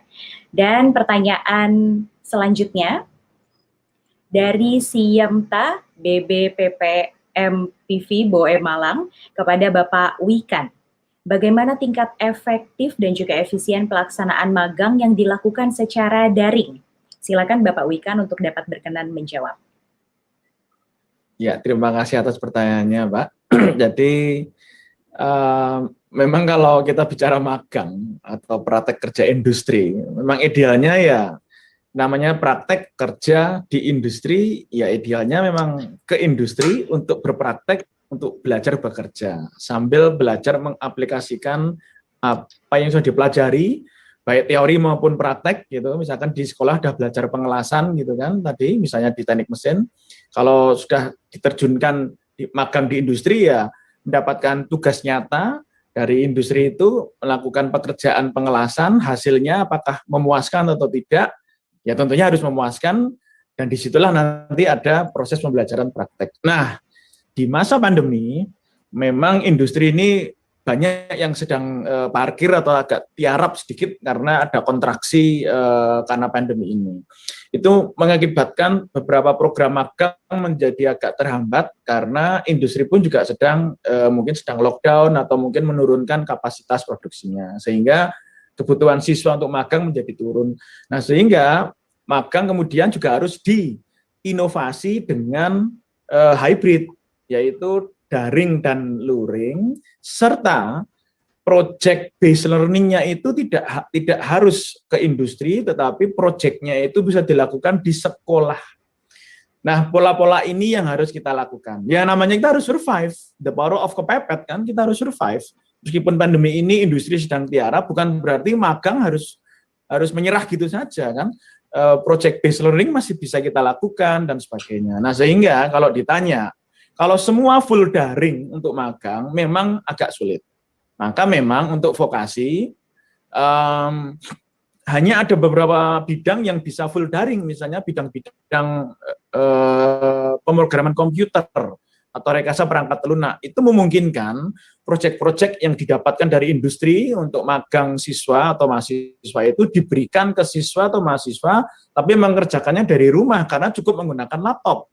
Tapi kalau pemesinan misalnya harus praktek bubut, ngelas atau CNC, nah ini memang harus ada satu kombinasi antara daring dan luring untuk pemagangan. Sekali lagi kalau pemagangan, kalau misalnya industri masih tiarap, ya kita bikin project real di sekolah. Di sekolah kan juga ada mesin las, juga ada mesin CNC, juga ada mesin-mesin, atau mungkin kalau fashion di sana juga ada komputer, ada mesin jahit dan sebagainya kan, atau mesin tekstil dan sebagainya ada di sekolah juga. Nah, yang penting adalah project-nya itu benar-benar real, apakah dari industri atau project itu nanti memang output-nya benar-benar bisa di-deliver ke industri atau ke masyarakat atau ke pasar. Mungkin demikian jawaban saya. Jadi untuk magang daring memang tidak mungkin ideal, harus ada satu kombinasi dan kita harus tetap protokol kesehatan dan kita harus benar-benar harus berkoordinasi dengan Satgas dan Pemda. Mungkin demikian. Baik, terima kasih Pak Wikan. Jadi meskipun memang ada beberapa hal yang perlu diadaptasi di era pandemi ini, tapi mudah-mudahan kita tetap bisa survive untuk dapat mengoptimalkan berbagai aktivitas yang dilakukan. Dan pertanyaan selanjutnya, ini dari Agus Budianto kepada Bapak Bukik Setiawan. Pertanyaannya adalah, bagaimana cara menyentuh psikologi anak yang efektif agar belajarnya timbul pada diri sendiri bukan dari pihak eksternal? Silakan Bapak Bukik. Ya, Oke, ini menarik perhatian banyak guru ya teman-teman. Dan memang betul di lapangan ini jadi kebutuhan dan semakin terasa jadi kebutuhan ketika pandemi. Jadi karena sebelum pandemi itu kan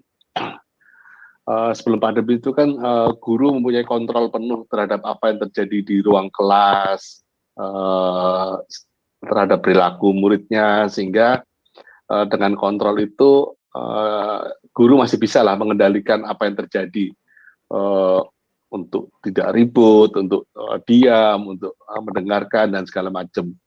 Nah, ketika pandemi, ketika pembelajaran jarak jauh atau pembelajaran tatap muka tapi terbatas, itu kan jadi tantangan tersendiri karena kita sebagai pendidik nggak punya kontrol penuh terhadap perilaku murid, terhadap suasana kelas ya, karena muridnya kalau PJJ kan muridnya berada di rumahnya masing-masing, kalau ada 30 murid berarti ada 30 suasana kelas yang harus dikelola oleh guru, dan itu tantangan banget teman-teman. Yang kami percaya kami menyebutnya sebagai memanusiakan hubungan. Jadi yang kalau kontrol tidak bisa kita pakai, maka yang bisa kita pakai adalah relasi sosial yang empatik. Ya, relasi sosial yang empatik atau memanusiakan hubungan tadi. Jadi bagaimana proses belajar mengajar itu tidak lagi sebatas penyampaian materi, mengejar ketuntasan, tetapi lebih kepada membangun relasi sosial, membangun psikososial peserta didik untuk lebih merasa dipahami oleh gurunya, merasa didengarkan, merasa punya pilihan untuk melakukan sesuatu. Hal-hal semacam itu justru yang penting, apalagi kalau kondisinya semakin menekan seperti sekarang ini ya, kondisinya mencekam terutama di Jawa Bali.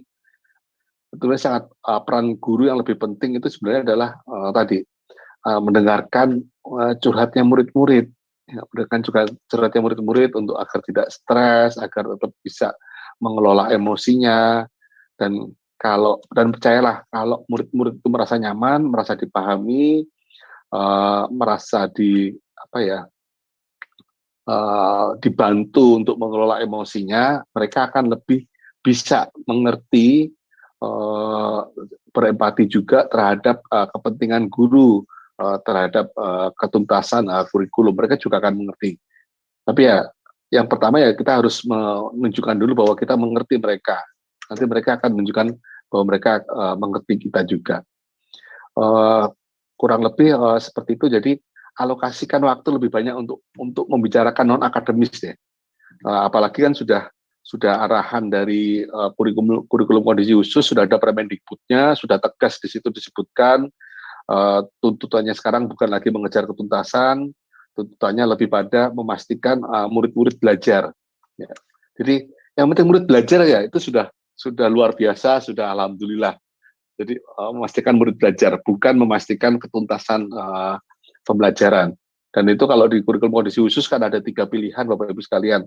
Bisa tetap pakai kurikulum 2013, bisa pakai kurikulum kondisi khusus yang sudah disiapkan oleh Pusmenjar, bisa juga dengan kurikulum mandiri yang disesuaikan untuk kebutuhan pandemi ini. Jadi ayo lebih prioritasasi pada murid, dan percayalah proses pembelajarannya akan jauh lebih seru, jauh lebih menyenangkan, dan jauh lebih adaptif di suasana pandemi ini.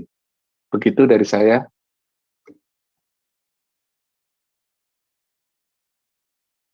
Terima kasih Bapak Bukik yang sudah menjawab pertanyaannya. Jadi memang di masa pandemi ini kehadiran guru tidak hanya dibutuhkan untuk dapat memberikan atau memenuhi kebutuhan kognitif para siswa, tapi juga kebutuhan guru kali ini juga untuk dapat bisa mengenal ataupun juga mengakomodir kebutuhan-kebutuhan siswa dari sisi emosi ataupun juga dari sisi mental. Terima kasih Bapak Bukik.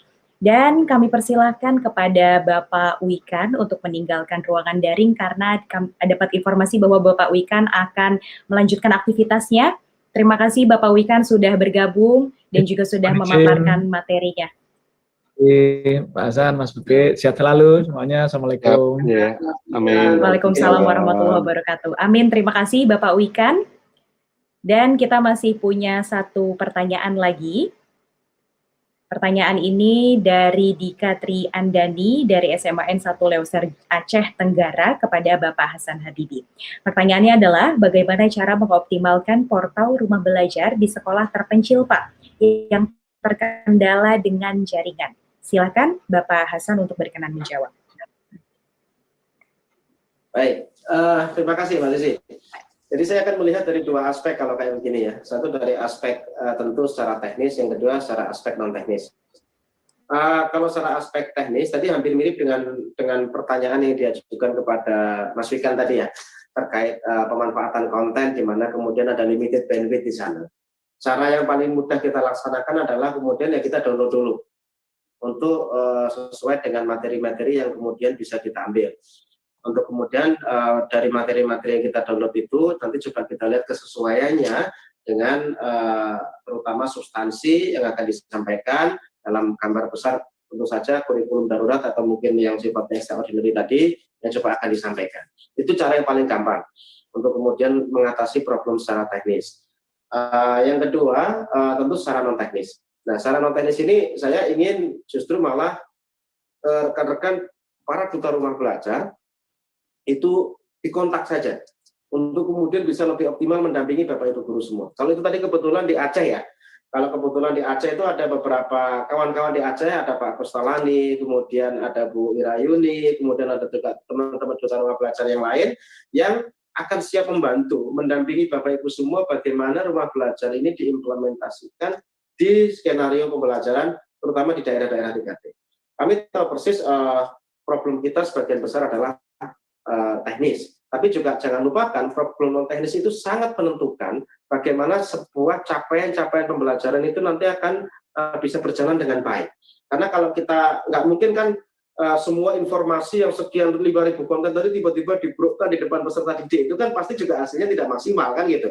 Tapi kita butuh sequence, kita butuh tahapan, kita butuh proses, kita kemudian mana yang kemudian dijadikan trigger di awal, kemudian assessment apa yang akan diberikan, nanti dengan penguatan konten seperti apa ini akan kemudian ditambahkan. Nah, skenario pemanfaatan semacam ini, para duta rumah belajar seluruh Indonesia itu sangat ahli di bidang ini, bagaimana rumah belajar itu bisa dimanfaatkan. Jadi secara teknis, tadi jawaban saya bagaimana kemudian ini bisa diambil terlebih dahulu, kemudian di-download.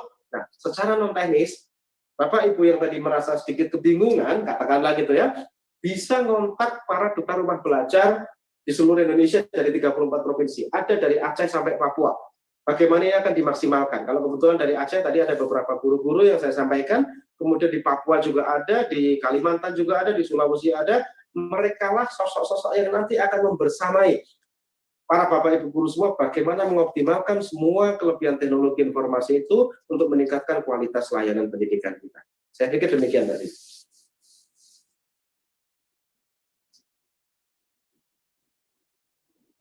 Ya, terima kasih Bapak Hasan sudah menjawab pertanyaan yang diajukan terkait dengan optimalisasi pemanfaatan rumah belajar di daerah terpencil.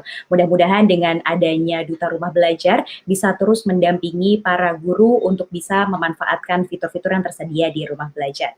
Dan demikianlah sesi tanya jawab dan juga diskusi panel bersama dengan para narasumber. Terima kasih banyak Bapak Hasan Habibi dan juga Bapak Bukik Setiawan sudah hadir bersama kami. Terima kasih banyak Bapak-Bapak. Selamat kembali melanjutkan aktivitas dan sehat selalu Pak.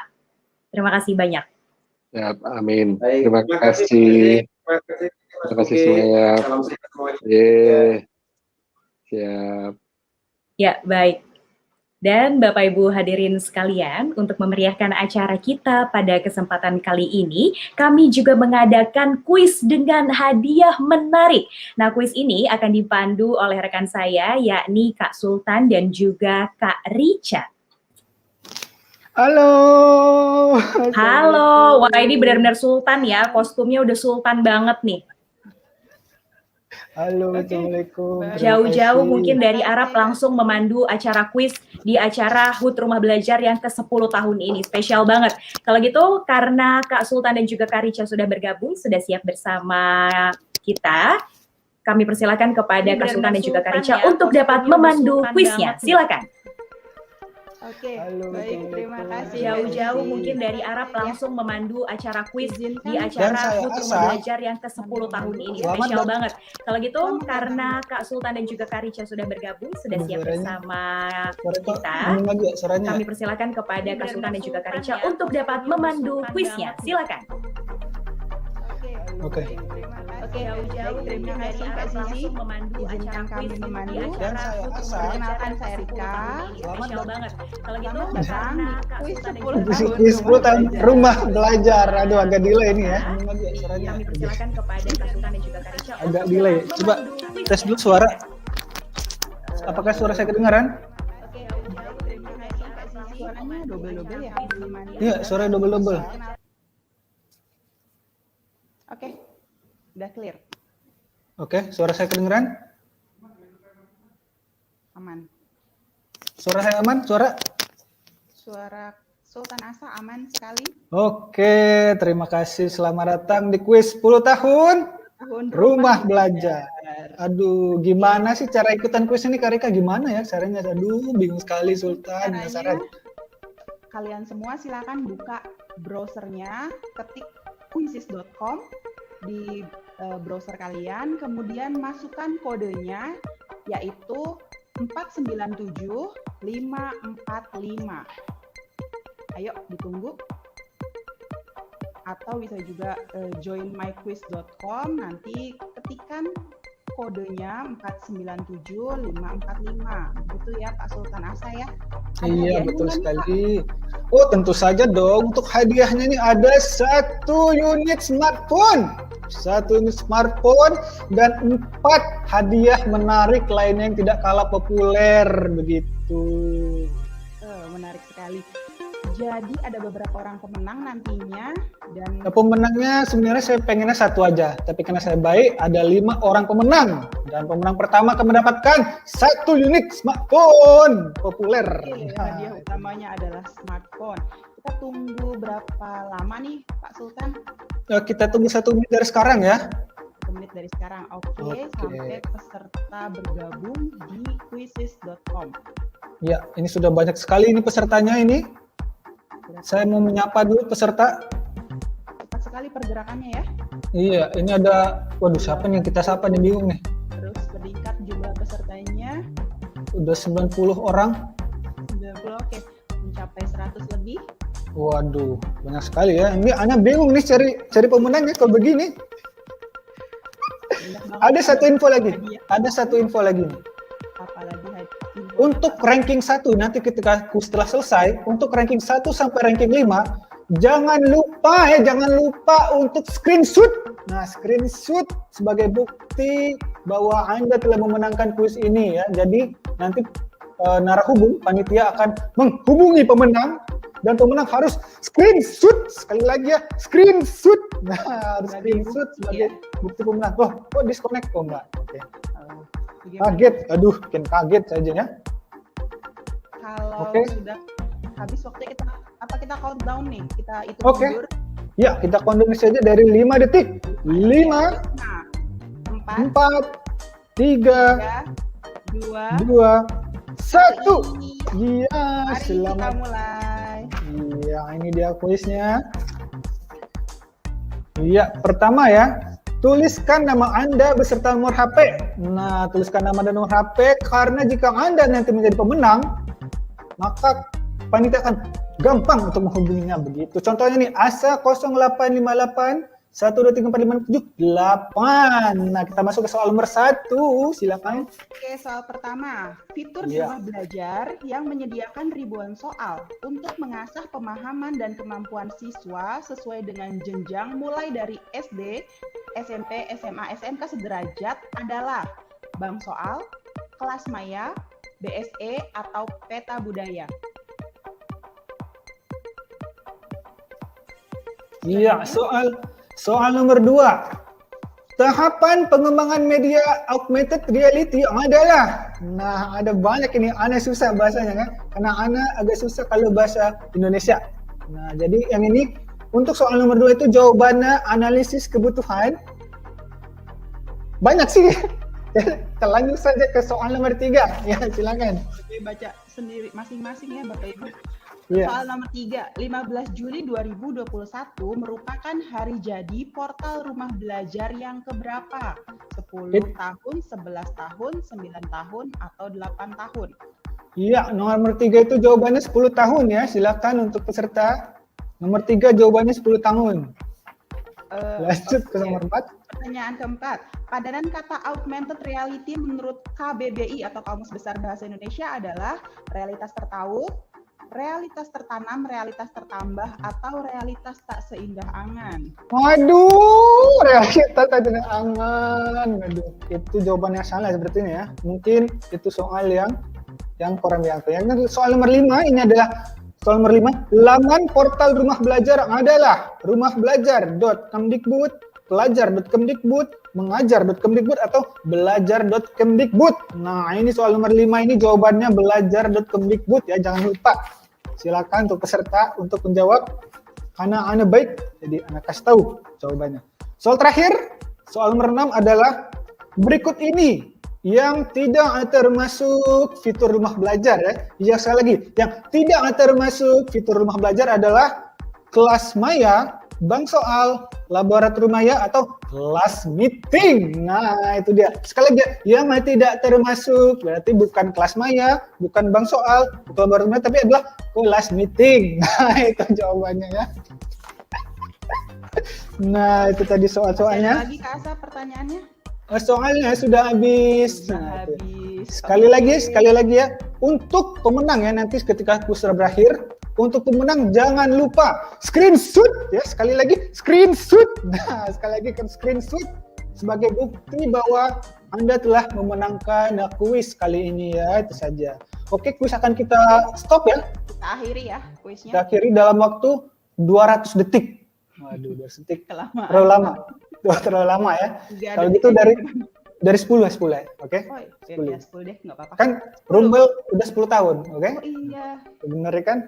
Jadi kita hitung mundur sekarang. 10, 9, 8, 7, 7, 6, 6, 5, 4, 3, 2, 1. Iya, kuis kita tutup. Dan ini adalah pemenangnya. Waduh, banyak sekali yang satu, nomor 1. Oh, ini dia, selamat untuk Bapak Marwan. Bapak Marwan, silahkan. Jangan lupa ya untuk pemenang. Yang diperintahkan oleh Sultan Asa apa tadi? Iya, untuk pemenang ranking 1 sampai 5, jangan lupa ya Bapak Marwan, Bapak Ambudi, Ibu Novita, Ibu Anita, dan Bapak Ahmad Adiansa. Screenshot ya, sekali lagi, screenshot. Nah, screenshot sebagai bukti untuk pemenang. Nanti akan dihubungi oleh panitia untuk proses pengiriman hadiahnya, begitu. Oke, sekali lagi selamat kepada para pemenang. Untuk yang belum menang, jangan kecewa, kita tunggu kesempatan berikutnya untuk mengikuti kuis-kuis yang lainnya. Oke, ada pesan dari Pak Sultan Asa nih untuk peserta ada 10 tahun rumah belajar?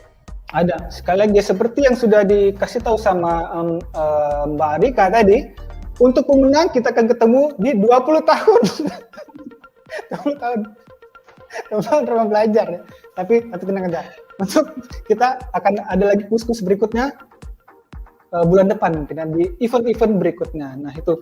Terus juga ini ada satu lagi. Jangan lupa saya akan berpesan jangan lupa untuk selalu menaati protokol kesehatan ya. Oke.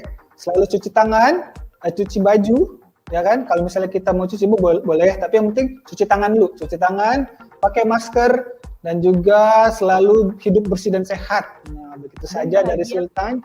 Ya, dan bahagia sehingga kita semua bisa dilimpahkan rahmat oleh Maha Kuasa. Amin. Amin ya Allah.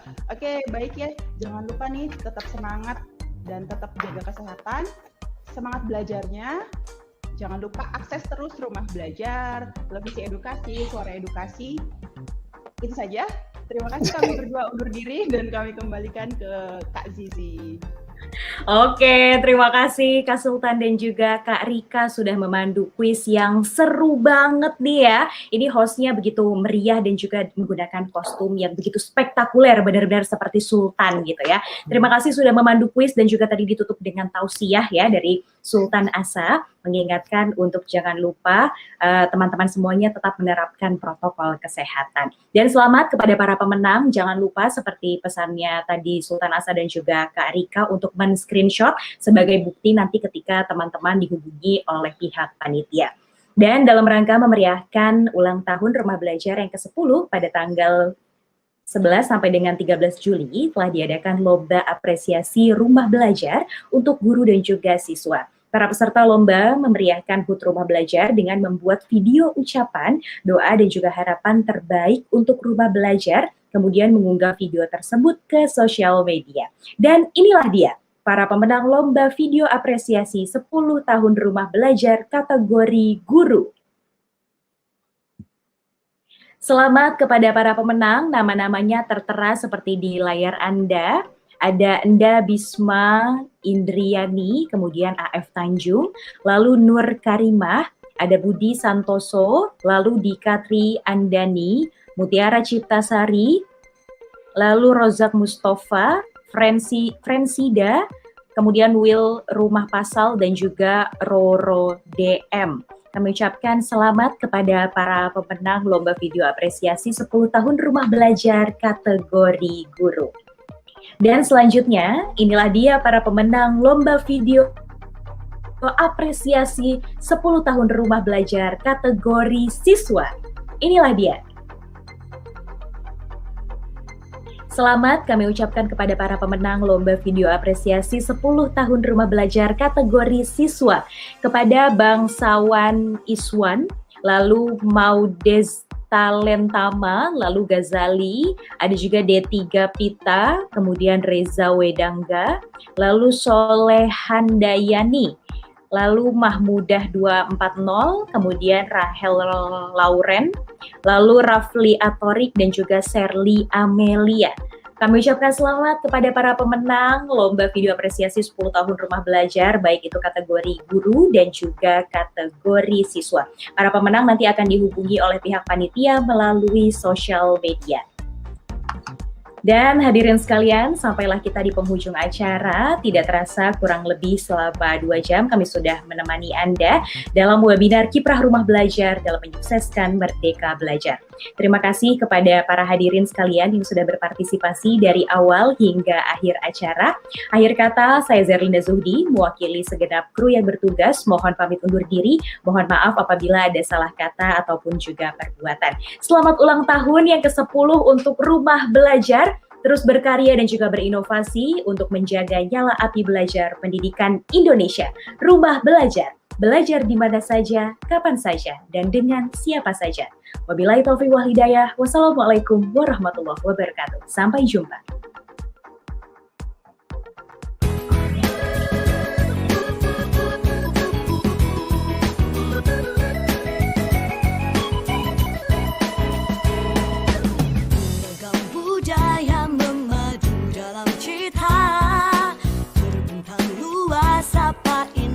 Nusantara bersama mengukir prestasi Indonesia, mengiring langkah pasti jaya mendunia, bertambah cerdas bangsa, kembangkan karya nyata bersama Rumah Belajar untuk Indonesia. Belajar di mana saja, kapan saja, dengan siapa saja. Belajar di mana saja, kapan saja, dengan siapa saja. Belajar di mana saja, kapan saja, dengan siapa saja. Belajar di mana saja, kapan saja, dengan siapa saja.